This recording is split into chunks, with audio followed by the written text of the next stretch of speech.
Hi everyone, welcome again in KBC Keshav Bhanu classes में आपका बहुत बहुत स्वागत है। जैसे कि आपने थंबनेल देख के ये वीडियो क्लिक किया है, इसका मतलब आपके माइंड में भी दो क्वेश्चंस हैं। दोनों क्वेश्चंस आज मैं सॉल्व करूंगा। पहला क्वेश्चन, सर रीट का एग्जाम कब होगा, और जो सेकंड क्वेश्चन है, सर इस लॉकडाउन में या कोरोना काल में हम रीट की तैयारी कैसे करें। तो पहली जो बात आपसे मैं डिस्कस करता हूं कि साहब एग्जाम कब होगा, है ना। तो रीट का एग्जाम दोस्तों कोई फिक्स डेट कोई भी नहीं बता सकता अभी कि भाई इस तारीख को आपका हो जाएगा, इस मंथ में भी हो जाए, ऐसा भी कोई नहीं कह सकता। दो पॉसिबिलिटीज है, दोनों पॉसिबिलिटीज को आप देख लीजिए, आराम से पूरा वीडियो देखिए, उसमें आपको समझ में आ जाएगा कि आपको करना क्या है। क्योंकि ये जो वीडियो है इसमें जो फोकस ये है कि आप अगले 2 साल में या तो टीचर बन जाओगे, है ना। जो बच्चे ये सोच रहे हैं कि सर हम, है ना, 3 महीने कैसे वेट करें या 4 महीने कैसे वेट करें, तो ये सोच लो साहब इस 2 साल में ही आप टीचर बन पाओगे। नहीं तो जो अगला है वो प्रोसेस बहुत ज्यादा लंबा है। तो आराम से फोकस करके इस वीडियो को पूरा देखना, एक एक चीज आपको समझाने वाला हूं, कैसे क्या हो सकता है पूरी अपन चर्चा करेंगे। देखो साहब, मई मंथ है, मई में हमें कोई एग्जाम का कुछ भी नहीं है पता हमें, मई में तो कोई चांस ही नहीं है ना। आगे आता है जून, ठीक है साहब। जून में देखो दोस्तों, जैसे जैसे कोविड थोड़ा थोड़ा नीचे जाएगा तो आपका पहला जो काम होगा वो होगा कि फॉर्म रीओपन कराए जाएं, फॉर्म रीओपन कराए जाएं, क्योंकि अभी तक तो फॉर्म ही रीओपन नहीं हुए।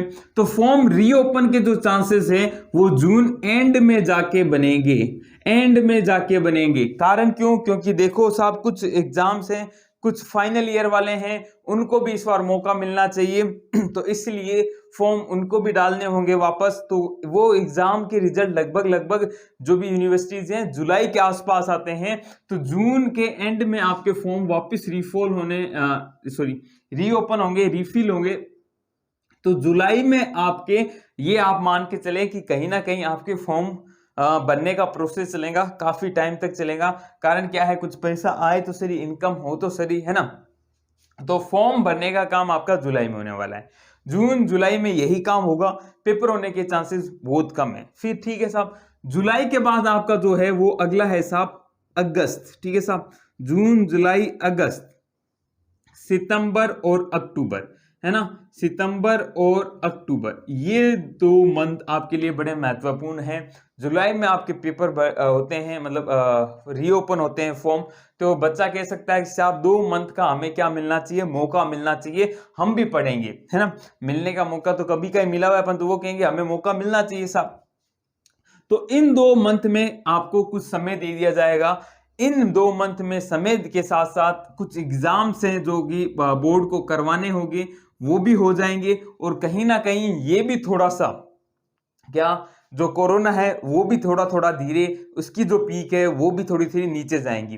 तो जो मंथ है सितंबर एंड और अक्टूबर स्टार्ट, ये जो 2 मंथ हैं ये आपके लिए बड़े ही महत्वपूर्ण होने वाली हैं। पहला जो चांस बनता है वो यही बनता है कि यही आपका किसका एग्जाम हो जाए साहब, रीट का एग्जाम हो जाए। तो सितंबर एंड और अक्टूबर स्टार्टिंग के बीच में एक सिनेरिया बनता है जहां पे आपका रीट का एग्जाम हो सकता है, अगर सरकार चाहेगी। सरकार चाहने और ना चाहने के 2 कारण है साहब। पहली बात ये समझे कि सरकार के 3 साल हो गए, 2 साल बाकी है और उनको अपनी छवि को बहुत ही ज्यादा सुधारनी है। छवि सुधारने के लिए 2 एग्जाम डेफिनेटली होने वाले हैं। पहला है एग्जाम पटवारी, वो डेफिनेटली कराएंगी, और दूसरा है वो रीट, है ना। ये 2 बहुत चर्चित एग्जाम्स हैं जिनको सरकार कराने का पूरा पूरा फोकस करेंगी कि भाई साहब इन एग्जाम को तो कराएं, ताकि जो बेरोजगार हैं वो थोड़ा सा उन्हें वोट देने के लिए वापस आए, है ना। तो इन दोनों के एग्जाम हो गए, तो इनके डेफिनेटली होने वाले हैं। इसके अलावा भी जो पुराने जो एग्जाम बचे हुए हैं वो भी पहले, इनसे पहले हो गए, है ना। तो वो भी होने के साथ साथ फिर आपके पटवारी और रीट के एग्जाम होने वाले हैं। तो जो पहले जो एग्जाम कुछ बचे हुए हैं वो अगस्त एंडिंग सितंबर में थोड़ा सा डेमो हो जाएगा, क्योंकि रीट में बहुत सारे बच्चे हैं तो उनको उस हिसाब से डील करना होगा। तो ये जो एक मौका है वो बेहतरीन मौका है, यहाँ पे आपका एग्जाम हो सकता है। और सरकार कराने के लिए क्यों यहाँ पे थोड़ा सा रहेगी, क्योंकि यहाँ पे अगर आपका एग्जाम हो जाता है तो आने वाले जून जुलाई तक प्रोसेस खत्म होकर आपको कुछ जॉब मिल जाएंगी, है ना। तो कि आपका 1 साल हो जाएगा, फिर आप जॉब में जाते हो, आप इनकम पाते हो, तो आपकी सरकार के प्रति जो है ना कि हाँ भाई इस सरकार में हमें जॉब मिली है तो ये सरकार अच्छी है। तो ये एक कारण है कि सितंबर अक्टूबर के आसपास हो जाएगा, ठीक है। इसके बाद क्यों नहीं हो सकता साहब? नवंबर में क्यों नहीं हो सकता? दिसंबर में क्यों नहीं हो सकता? चांस बताता हूं क्यों नहीं हो सकता, क्योंकि आपकी जो दीपावली है वो है 4 नवंबर को। 4 नवंबर को आपकी दीपावली होने वाली है। तो 4 नवंबर को दीपावली है तो पुनः एक चीज होगी, वापस क्या होगा? भीड़ भड़ाक होगा और कोई ना कोई कोविड की वापस लहर डेफिनेटली आती है दोस्तों। खुदा करे ना आए, है ना, हम तो ये चाहते हैं कुछ ना हो, ये सब रामायण सब खत्म होनी चाहिए। परंतु जैसे जैसे ऑब्जर्व किया गया है कि जब जब भीड़ इकट्ठा होती है तो ये वायरस को क्या मिलता है? मौका मिलता है अपने आप को फैलाने का। तो यहां पे जो अक्टूबर एंड से स्टार्ट हो जाएगा और नवंबर में है, तो यहां कोविड के पुनः केसेस आने की चांसेस बहुत ज्यादा हैं। तो नवंबर दिसंबर उसी में ही जाएगा। फिर अगला जो चांस है, फिर दिसंबर के बाद फिर हमारा वैक्सीनेशन उतना हो जाएगा कि हम अपने आप को रिवाइव कर सकें। तो जनवरी या फिर फेब में आपका एग्जाम होगा। फेब के चांसेस सबसे ज्यादा हो जाते हैं। फिर यहां पे आपका एग्जाम होगा। तो ये दो ही चांसेस हैं, इन दो में ही आपका रीट हो जाएगा। ये 2 मंथ में आपका रीट हो जाएगा, ठीक है साहब। तो आपके पास समय कितना है मेरे भाई? समय कितना है उसी से रिलेटेड हम अगली चर्चा करेंगे। पहला हमने क्वेश्चन देख लिया है साहब, उसका रिप्लाई हमने देख लिया है कि रीट का एग्जाम या तो सितंबर एंड या अक्टूबर स्टार्ट में होगा, या फिर फरवरी या जनवरी एंड या फरवरी स्टार्टिंग में रीट होगी। और इसके अलावा कोई नहीं है, जून जुलाई फॉर्म वॉर्म फिल होंगे, काम इसमें भी समय लगता है, ठीक है साहब। यही जो क्राइटेरिया है आपके पटवारी के लिए भी हो सकता है कि भाई साहब इन्हीं के बीच में आपका पटवारी का एग्जाम भी हो जाए। बहुत बच्चे पटवारी का देख रहे होंगे तो उनके लिए भी मैं बता रहा हूं। अब बात आती है साहब तैयारी कैसे करें। तो हमारे पास समय देखो, आप बच्चा जो ये सोच रहा है ना कि सर मेरी तैयारी नहीं हो रही है सर, मैं पेपर का एग्जाम कब होगा तब पता चलेगा तब तैयारी करूंगा। तो सिलेक्शन उसी का होने वाला है जिसने अपनी तैयारी उतनी अच्छी कर ली है कि अब वो पेपर दे रहा है मॉक टेस्ट दे रहा है। जो मॉक टेस्ट देने पे पहुंच गया है मतलब उसने रिवीजन स्टार्ट नहीं, रिवीजन का अगला रिवीजन स्टार्ट कर दिया है। वो बच्चे भी आपके साथ ही मौजूद हैं। अगर आपने स्टार्ट नहीं किया है, आपने एक बार सिलेबस भी खत्म नहीं किया है, तो आपके लिए क्वेश्चन मायने ही नहीं रखता कि एग्जाम कब होता है। आपके लिए जो क्वेश्चन मायने रखता है कि मेरा सिलेबस कब होता है मेरे भाई, है ना। इतना बड़ा सिलेबस तो है नहीं कि सर ना पटवारी जैसे है कि बहुत बड़ा सिलेबस है, हमें बहुत ज्यादा पढ़ना पड़ता है। तो ऐसा नहीं है साहब, आपको जो चीजें पढ़नी है स्पष्ट तरीके से दी गई है आपके एग्जाम में, उसे स्पष्ट तरीके से एक बार तो पढ़ लिया होना चाहिए आपको, है ना। अगर आपने अभी तक नहीं पढ़ा है तो ये क्वेश्चन आपके लिए मायने नहीं करता। आपके लिए तो मायने ये करता है कि मैं फटाफट मेरा सिलेबस फिनिश करूं, जो जो मुझे पढ़ना है वो मैं पढ़ूं। परंतु प्रॉब्लम तो ये आती है साहब, पढ़ें कैसे? पढ़ने का ही तो मन नहीं करता, है ना। आलसी हो गए हैं हम लॉकडाउन में, मन ही नहीं करता साहब। सुबह आराम से उठ रहे हैं, सो रहे हैं, मस्ती कर रहे हैं, फिर पता नहीं कब दिन चला जाता है, कब रात हो जाती है, कब अगला दिन आ जाता है ना। तो ये सारी प्रॉब्लमों को सॉल्व करने के लिए आपको अपने आप को बदलना होगा। बदलोगे कैसे सर? बदलाव तो करने में जोर आ रहा है, उसी में तो रामायण हो रही है। तो जो बच्चे देखो इस मोह माया से पूरा ही निकल चुके हैं, पढ़ाई की मोह माया से निकल चुके हैं, उनको मैं एक चीज देना चाहूंगा कि आप आज डिसाइड करें कि साहब मुझे 5 दिन अगले 5 दिन, बड़ा ना ले, 5 दिन ले लें। 5 दिन भी नहीं कर सकते कोई बच्चे की भाई मेरी विल पावर इतनी अच्छी नहीं है, तो 2 दिन, है ना। तो 2 दिन मैं क्या पढ़ूं? मैं वो पढ़ूंगा जो मेरे सबसे अच्छे टॉपिक्स हैं। अगर मैंने उनको पढ़ भी लिया है ना तो भी कोई टेंशन नहीं है, मैं उन्हें पढ़ूंगा जो मेरे सबसे अच्छे यानी सबसे पसंदीदा पसंदीदा जो टॉपिक है उनको मैं पढ़ूंगा। कारण क्यों? कि आपको यार कुछ करना है ना, उस बेंच पे बैठ के पढ़ना है ना, तो आपको पहले समय बिताना होगा उस बेंच पे, है ना, या उस जगह पे जहां पे आप अपनी पढ़ाई कर रहे हो।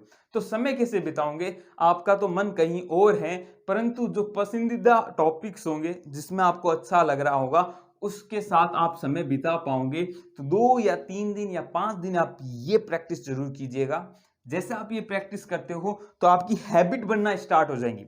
हैबिट बन नहीं जाएंगी, हैबिट बनना स्टार्ट होगी। तो 2 दिन को आप थोड़ा सा बढ़ाएं, 5 दिन में लेके आए।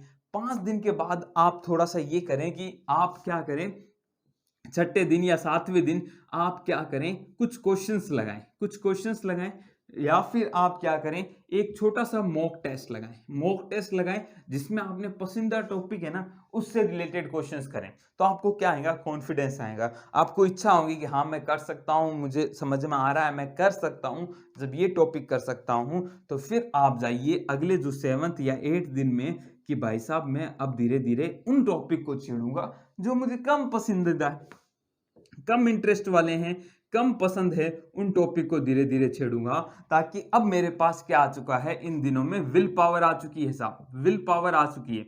विल पावर आने के साथ साथ मेरे माइंड अपने आप को ट्रेन कर रहा है कि अब आपको पढ़ना है। तो इस तरह आप स्टार्ट कर सकते हो, है ना। थोड़ा सा कम कर दो यार, है ना, जो भी बाकी काम है उनको कम कर दो। साथ में आपको बस फोकस ये रखना है कि मुझे मेरा सिलेबस फिनिश करना है ना, मुझे मेरा सिलेबस फिनिश करना है।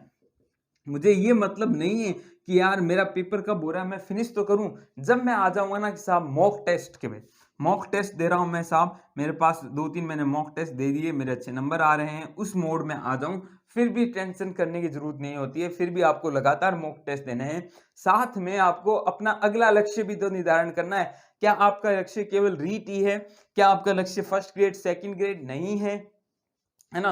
ग्रेड 3 के टीचर ही आप बनना चाहते हो या उससे आगे भी जाना चाहते हो? तो उससे आगे जाना चाहते हो तो उसके बारे में भी जानो। समय ये आपके लिए बहुत ज्यादा महत्वपूर्ण होने वाला है, क्योंकि ये जो समय है आप ये समझ के रहिए अगले 2 साल में आप टीचर बन जाएंगे। अगले 2 साल में आप टीचर बन जाएंगे।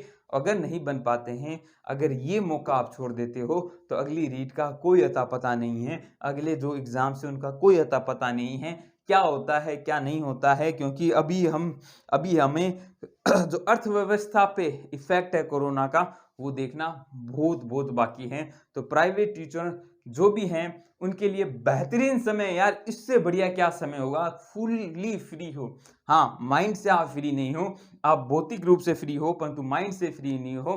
तो माइंड से फ्री होना भी थोड़ा सा सीखो, जो होना है वो तो होके रहेगा। आपको अपने माइंड को इस तरह ट्रेंड करना है कि जो आगे होने वाला है, जिस पे मैं कंट्रोल कर सकता हूं, जिसको मैं चेंज करने के लिए अभी स्टेप ले सकता हूं, वो मेरे एग्जाम्स के लिए प्रिपरेशन है, उसको आप अपने आप पे पूरा फोकस कीजिएगा। ये 2 साल आपके लिए बड़े महत्वपूर्ण हैं, इनको आप अच्छे से ट्रेंड कर लीजिए। अगला जो आपके साल होंगे बड़े महत्वपूर्ण हो जाएंगे। आप भी समझ सकते हो जो प्रॉब्लम्स अभी आ रही है उनका जो सॉल्यूशन है कहीं ना कहीं यही छुपा हुआ है आपके। तो एग्जाम से पढ़िए, जो जो आपको बुक पसंद आए वो ले लो। कोई ऐसी बुक नहीं है परमानेंट कि भाई ये अच्छी बुक है, दोस्त के पास दूसरी बुक है उसको लगा के देखो। क्वेश्चंस लगाओ, हम आपको अवेलेबल करा रहे हैं क्वेश्चंस, उनको लगा लो यार, है ना। हमारे जो क्लासेस हैं आप उनको देख लो। पसंद नहीं आती कोई बात नहीं, कोई भी एक टीचर को पकड़ लो, उसकी क्लासेस पसंद आ रही है। एक टीचर को नहीं पकड़ना तो 2 को पकड़ लो, है ना। दो में लगभग लगभग सब कुछ हो जाता है। फिर आपको अपने आप से ट्राई करना होता है। 2 को पकड़ लो, उनसे आप देखो, या कोई आपने कोर्स परचेज किया है उसको देखो, ट्रेंड अपने आप को ट्रेंड करो कि हाँ 3 घंटे तो मुझे पढ़ना ही है ना। ज्यादा 3 घंटे नहीं, स्टार्टिंग में ये सोच लो कि मुझे 30 मिनट्स ही देने अपने, है ना। 30 मिनट्स में कुछ नहीं देखूंगा, बाकी इसी पे फोकस करूंगा। विल पावर और कम है, मैं 10 मिनट भी कुछ नहीं देखूंगा, मैं 5 मिनट भी कुछ नहीं देखूंगा। मैं धीरे धीरे इसे बढ़ाऊंगे, स्मॉल स्मॉल स्टेप्स लूंगे। आप तो ये सोचते हो पहले दिन ही कि 7 घंटे पढ़ लूंगा, तो घंटा पढ़ लोगे, है ना। तो ध्यान रखो अपने आप को, थोड़ा सा फोकस करो, आराम से एग्जाम के लिए फोकस करो। आप हमारे जो टेलीग्राम है उन पे आप जुड़ जाइएगा, फेसबुक पे जुड़ जाइएगा, लिंक डिस्क्रिप्शन बॉक्स में है, वहां पे भी आपको मटेरियल अवेलेबल कराऊंगा। आई होप आपको आज का वीडियो अच्छा लगा होगा, कुछ समझ में आया होगा। अब अपनी प्रैक्टिस पे फोकस करोगे, एग्जाम कब होता है उस पर फोकस मत करना। 2 सिनेरियो है मैंने आपको बता दिए हैं, दोनों सिनेरियो के हिसाब से आपको पहले सिनेरियो के हिसाब से चलना है और सिलेबस खत्म कर लेना है जुलाई के एंड तक, है ना। और फिर उसके बाद mock mock mock mock mock, है ना। जितने टेस्ट दोगे उतना ही आपका पॉजिटिव रिजल्ट आएगा। आपको पॉजिटिव रिजल्ट लाना है। यहाँ पे नेगेटिव अगर हो गए, कोरोना में तो नेगेटिव जरूरी है, परंतु यहाँ पे अपने माइंड पे नेगेटिव नहीं होना है और अपने फोकस को बनाए रखना है। क्लास अच्छी लगी तो लाइक जरूर कर देना, नए हो तो सब्सक्राइब करके बेल आइकन हिट कर लेना। रीड की जो क्लासेज है प्लेलिस्ट पे जाके देख सकते हो। फर्स्ट ग्रेड के भी बच्चे हैं उनके लिए भी मैं जल्दी वीडियो लाऊंगा। जो बच्चे देख रहे हैं पटवारी के लिए भी ला रहा हूँ कि क्या एग्जाम कैसे किस तरह हमें पढ़ना है। तो बने रहिएगा केशव भानु क्लासेस के साथ। जय हिंद, जय भारत।